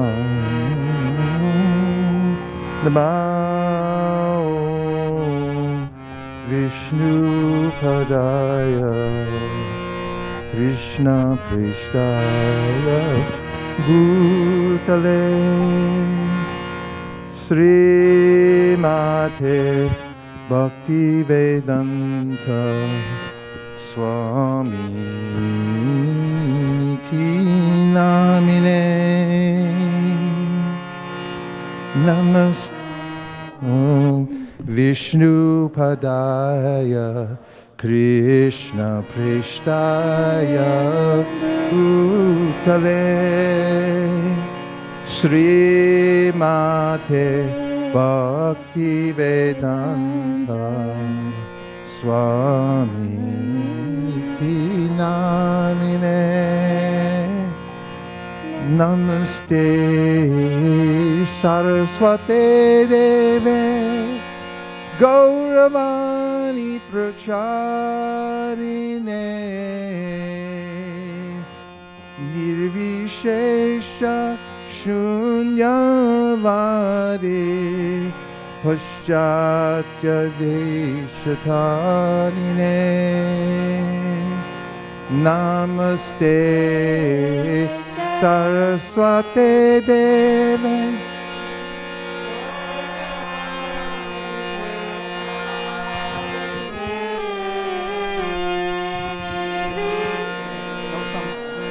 the lights on the acharyas are not on.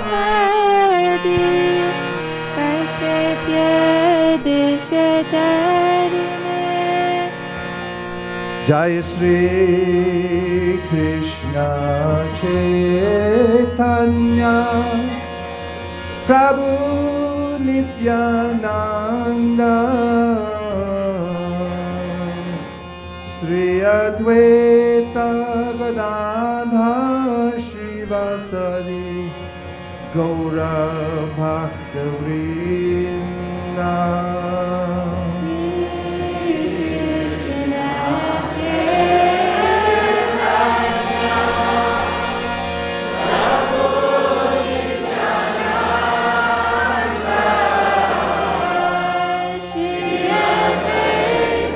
Gadadhar Shivasari Gaura Bhakta Vrinda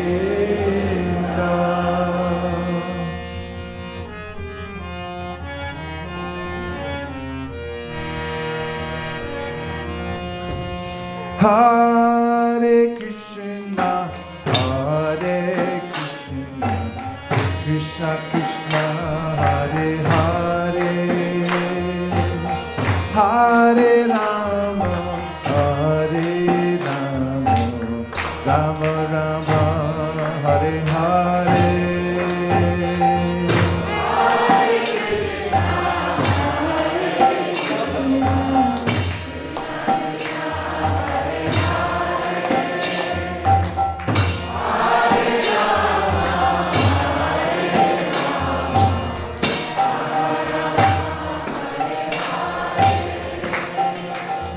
Hare Krishna, Hare Krishna, Krishna Krishna, Hare Hare,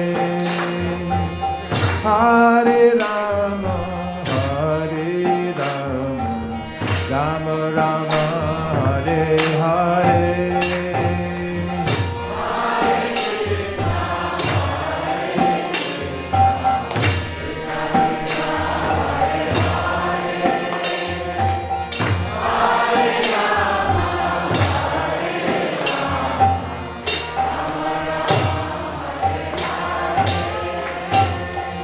Hare Krishna, Hare Krishna, Krishna Krishna, Hare Hare, Hare Rama, Hare Rama, Rama Rama, Hare Hare.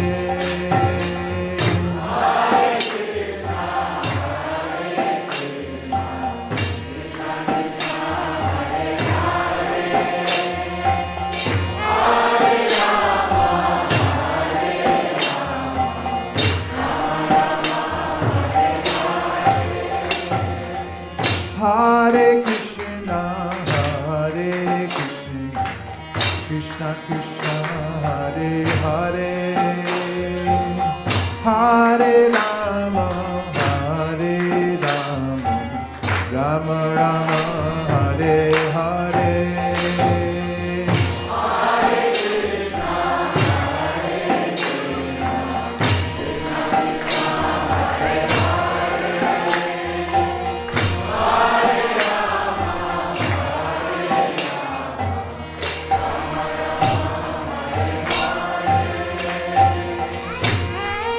Hare Krishna, Hare Krishna, Krishna Krishna, Hare Hare, Hare Rama, Hare Rama, Rama Rama, Hare Hare.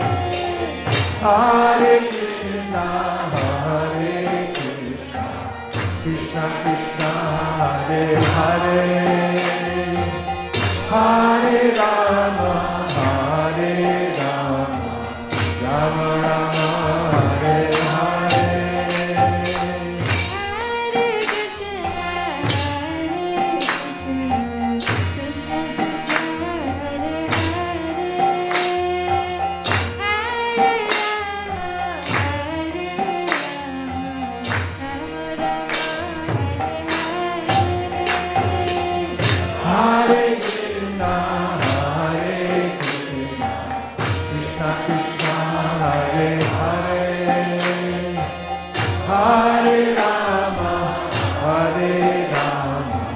Rama Rama, Hare Hare.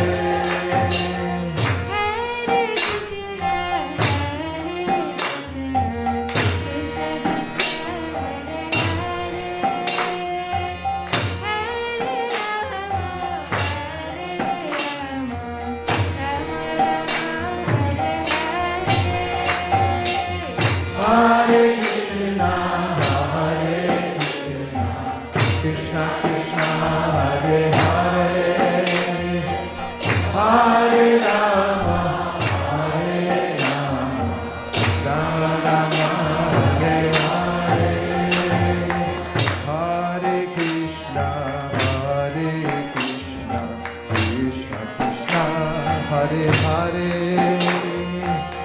Hare Rama, Hare Rama, Rama Rama, Hare Hare. Hare Krishna, Hare Krishna,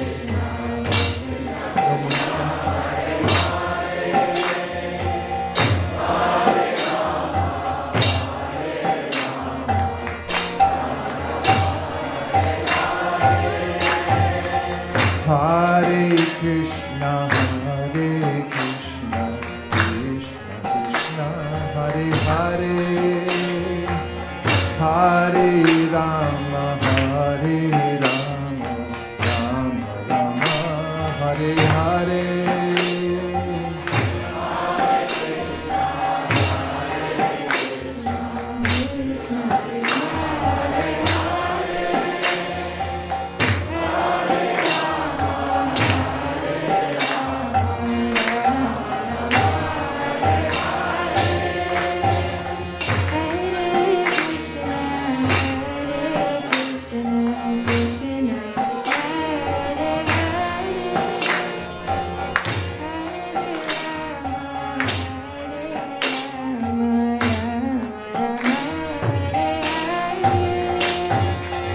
Hare Krishna, Krishna Krishna, Hare Hare, Hare Rama, Rama Rama,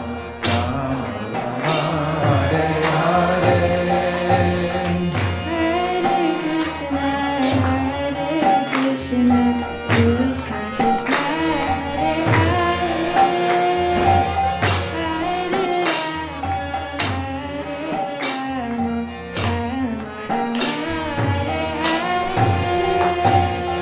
Hare Krishna, Krishna Krishna, Hare Hare, Hare Rama, Hare Hare.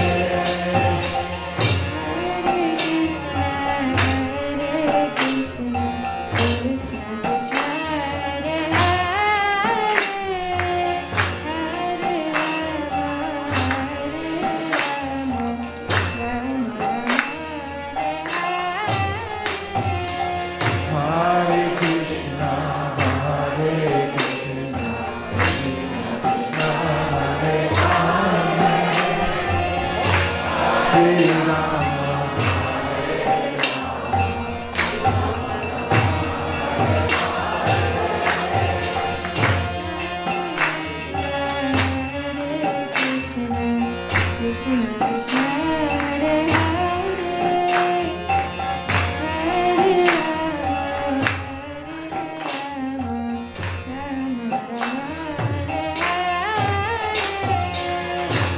Hare Krishna, Krishna Krishna, Hare Hare, Hare Rama,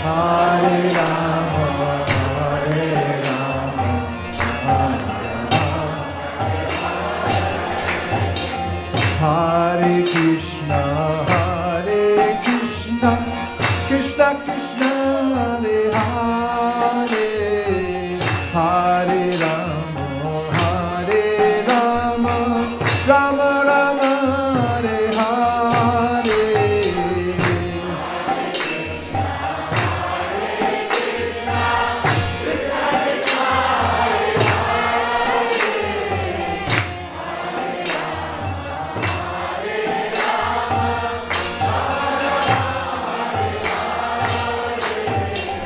Hare Krishna, Krishna Krishna, Hare Hare, Hare Rama, Rama Rama, Hare Hare.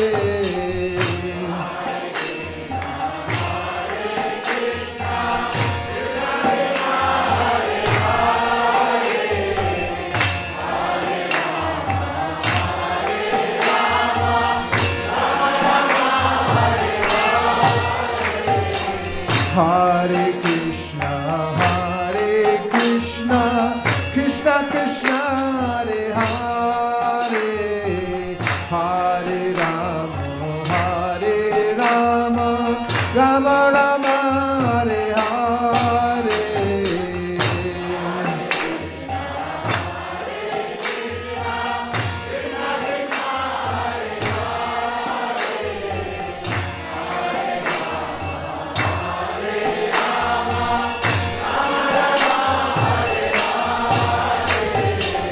Hare Krishna, Krishna, Hare Krishna, Krishna Krishna, Hare Hare, Hare Rama, Hare Rama, Rama Rama, Hare Hare.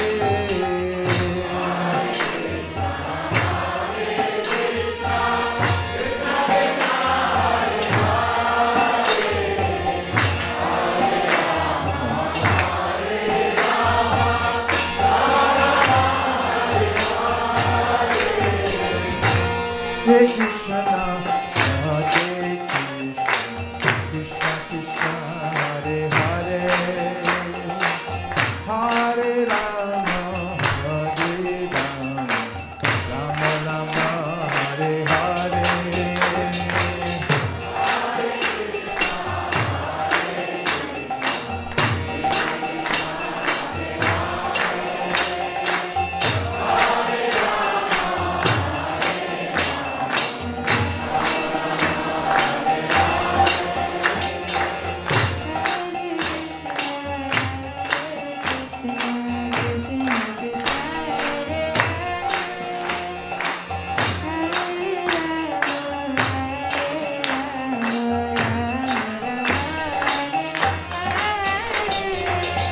Hare Krishna, Hare Krishna, Krishna Krishna, Hare Hare, Hare Rama,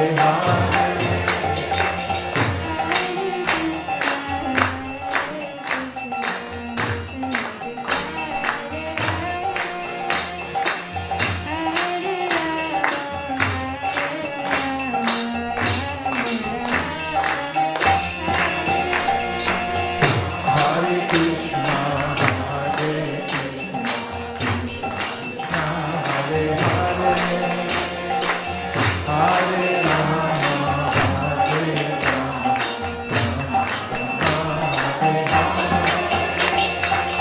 Hare Krishna, Hare Krishna, Krishna Krishna, Hare Hare, Hare Rama, Hare Rama, Rama Hare Hare.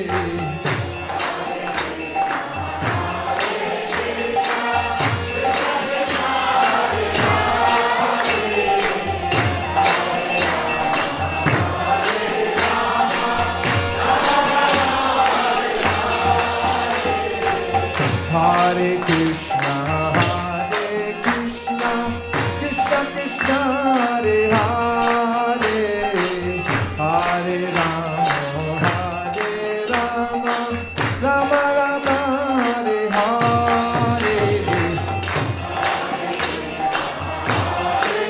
Hare Krishna, Hare Krishna, Krishna Krishna, Hare Hare, Hare Rama, Hare Rama, Rama Rama,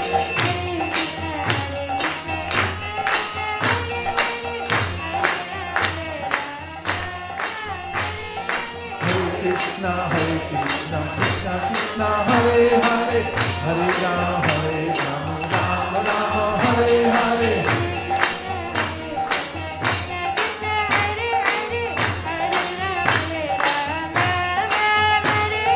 Hare Krishna, Hare Krishna, Krishna Krishna, Hare Hare, Hare Rama, Rama Rama, Hare Hare. Krishna, Krishna Krishna, Hare Hare, Hare Rama, Rama Rama, Hare Hare.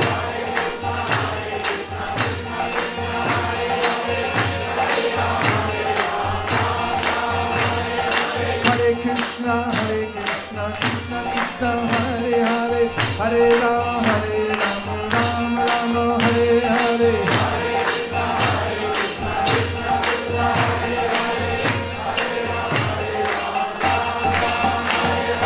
Hare Krishna, Krishna Krishna, Hare Hare, Hare Rama, Rama Rama, Hare Hare.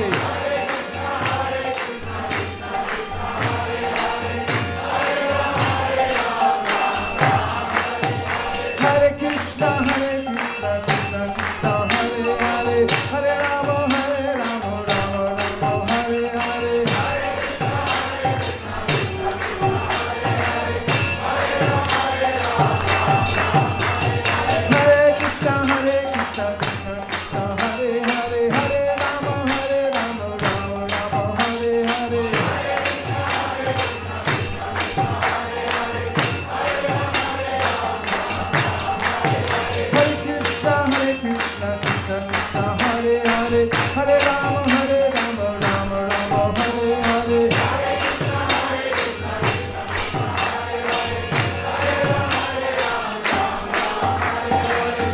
Hare Krishna, Krishna Krishna, Hare Hare, Hare Rama, Hare Rama, Rama Rama, Hare Hare.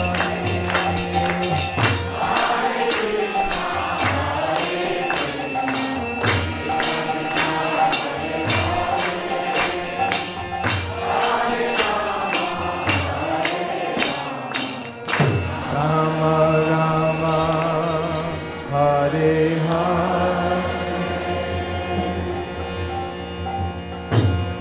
Jai Om Vishnupad, Paramahamsa Parivrajakacharya Stoltarishva Shishiman, Abai Charana, Ravin Bhaktivedanta Sai Maharaj, Srila Prabhupada Ki Jai.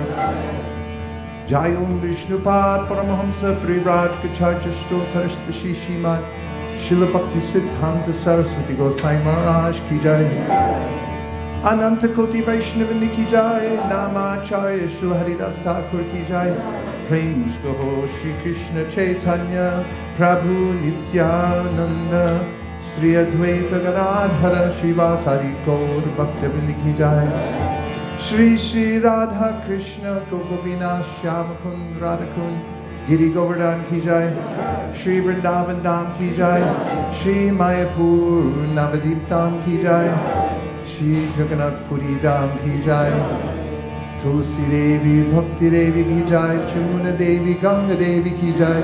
Sambeda Bhakta Vrinda Ki Jai. All glories to the assembled devotees. All glories to the assembled devotees. All glories to the assembled devotees. Go Premanande Haribol. Hare Krishna. Recently, Sundar Madhav Prabhu's brother-in-law just passed away due to an accident. We request all the devotees to keep him in their prayers during the Nrsimha prayers. Hare Krishna. Hare Krishna. Baba, sing.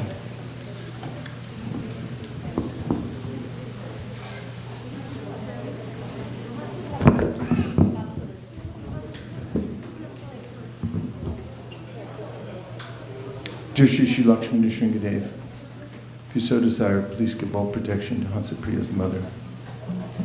Keep her close to your lotus feet, and please remember her pure devotional service throughout a lifetime and all that she has done to assist the Sankirtan movement by bringing up such an illustrious family and holding forth in this world on your behalf. Thank you very much for considering our request. Hare Krishna.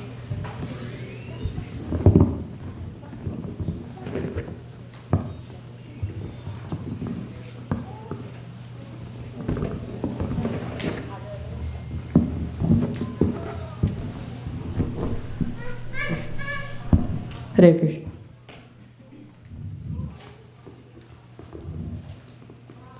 Namaste Narasimhaya.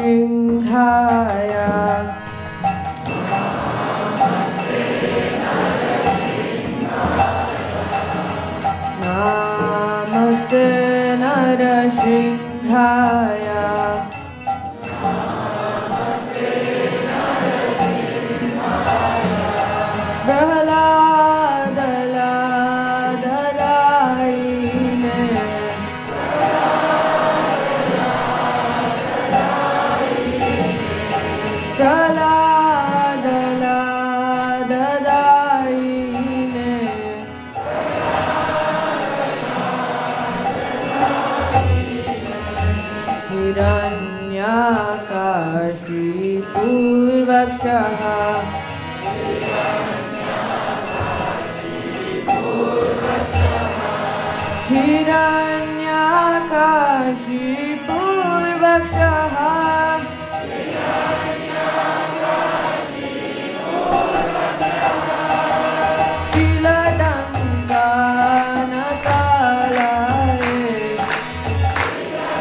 Parato Nrsimha, Parato Nrsimha.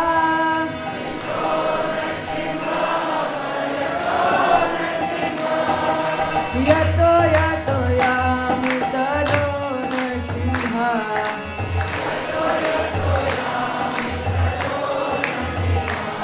Yato yato yamitado Nrsimha.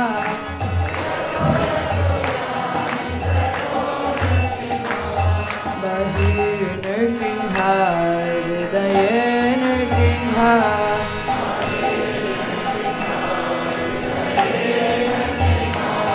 Bahir Nrsimha, Hridaye Nrsimha.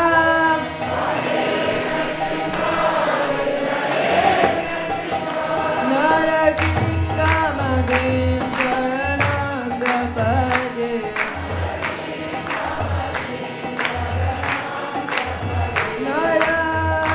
Narasinghamadin Sharanam Prapade.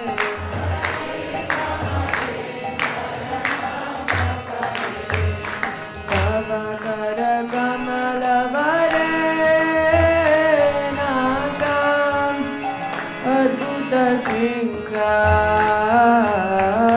Dalita Hiranyakashipu Tanudringa Keshavati Narahari Rupa Jaya Jagadisha Hare Jaya Jagadisha Hare Jaya Jagadisha Hare.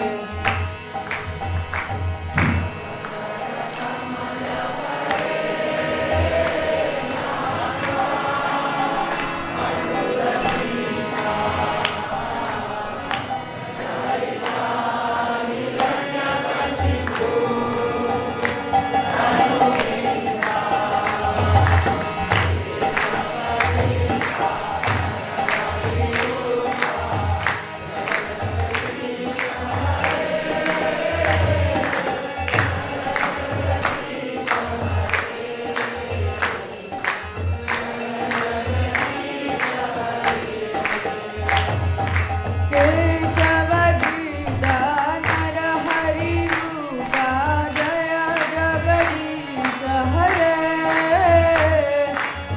Jaya Jagadisha Hare Jaya Jagadisha Hare.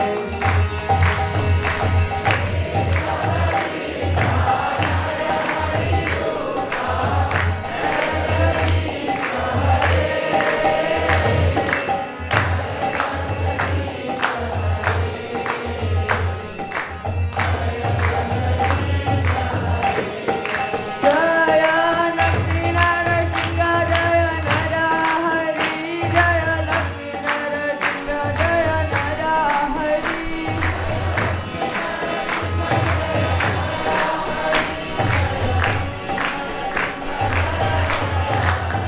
Jaya Bhakta Prahlad Jaya Prahlad Maharaj Jaya Bhakta Prahlad Jaya Prahlad Maharaj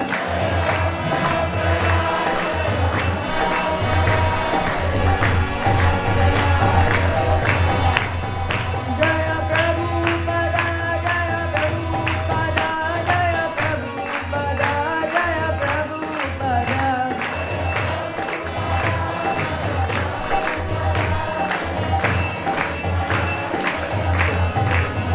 Jaya Guru Deva Jaya Guru Deva Jaya Guru Deva Jaya Guru Deva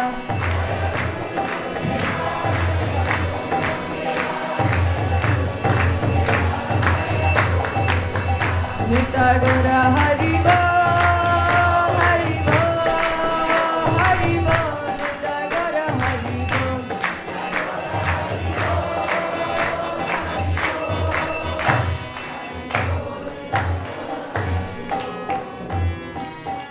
Shri Vishwanath Shridev Bhagwan ki Bhakti Shomni Prahlad Maharaj ki Shri Prabhupada ki Gurudev ki Gaur Premanande Hari.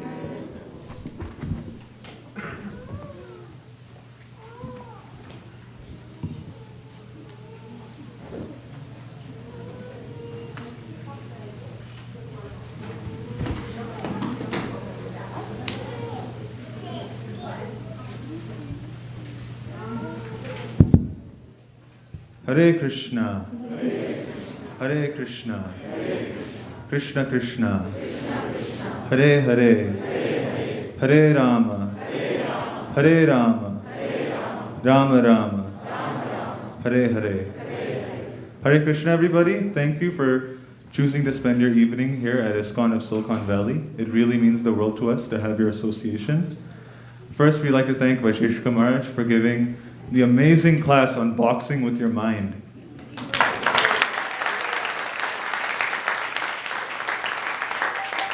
Maharaj, today he gave an explanation on how chanting is like boxing with your mind and how we should stay steadfast and strong and chant anyway.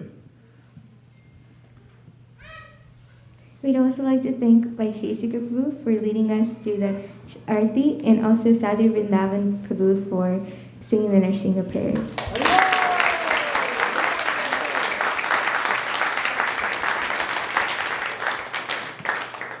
Today's sponsors for today's feast is Amal Iyer Prabhu, who is sponsoring for his parents, Ram Lakshman Das Prabhu, who recently passed away, and for his mom, Radhika Devi Dasi, who's still present with us today.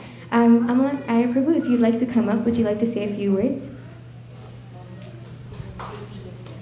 And it was 8 years ago. My dad would love me.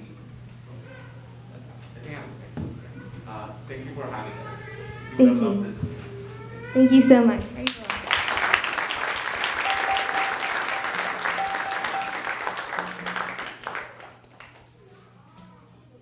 Today is also a very, very special day because it is the birthday of the Dr. Vrindavan Priya Prabhu. Is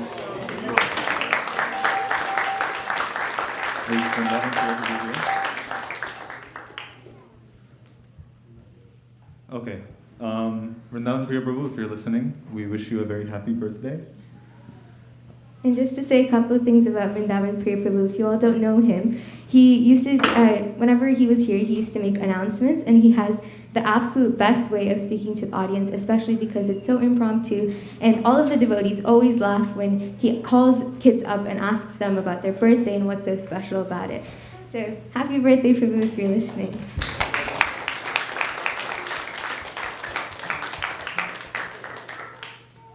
Hare Krishna, all of the prasadam today is going to be to go, and we ask the devotees to please honor the prasadam in their cars or at home.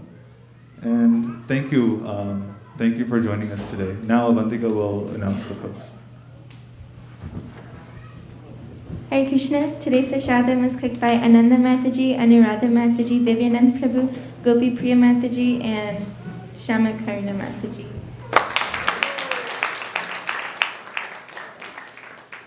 Thank you. And with that, we'll now go into prashadam prayers.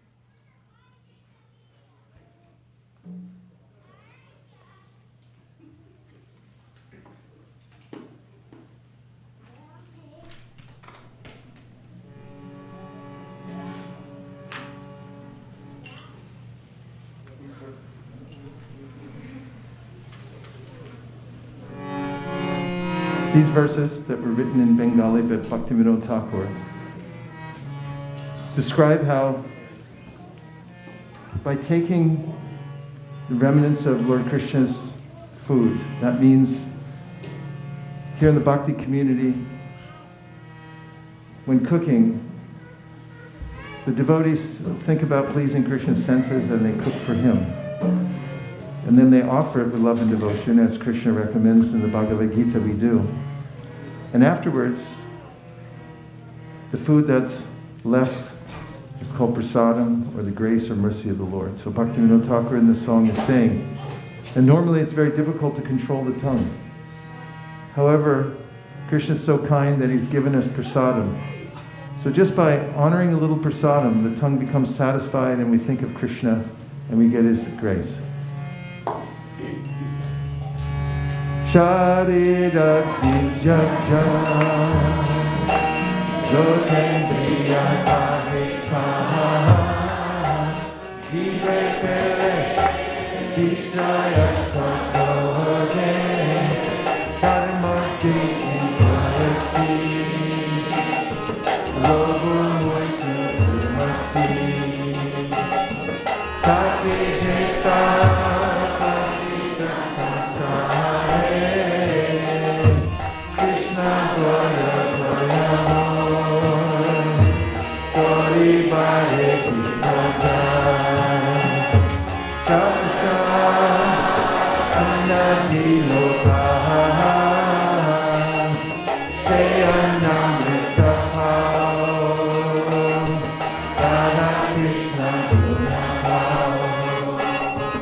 Prenetato Sri Chaitanya Vita. Prenetato Sri Chaitanya Vita.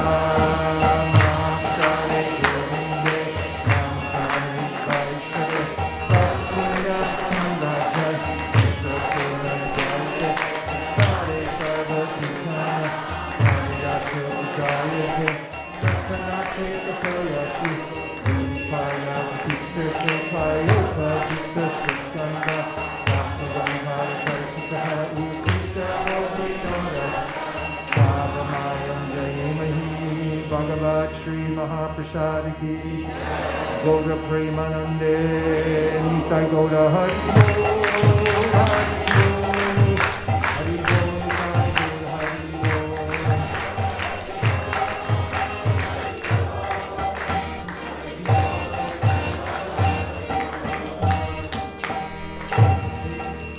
Please come take prashadam. Thank you for coming, everybody. Please drive safely and stay safe wherever you go, and under all circumstances, keep the transcendental vibration going, and always remember Krishna.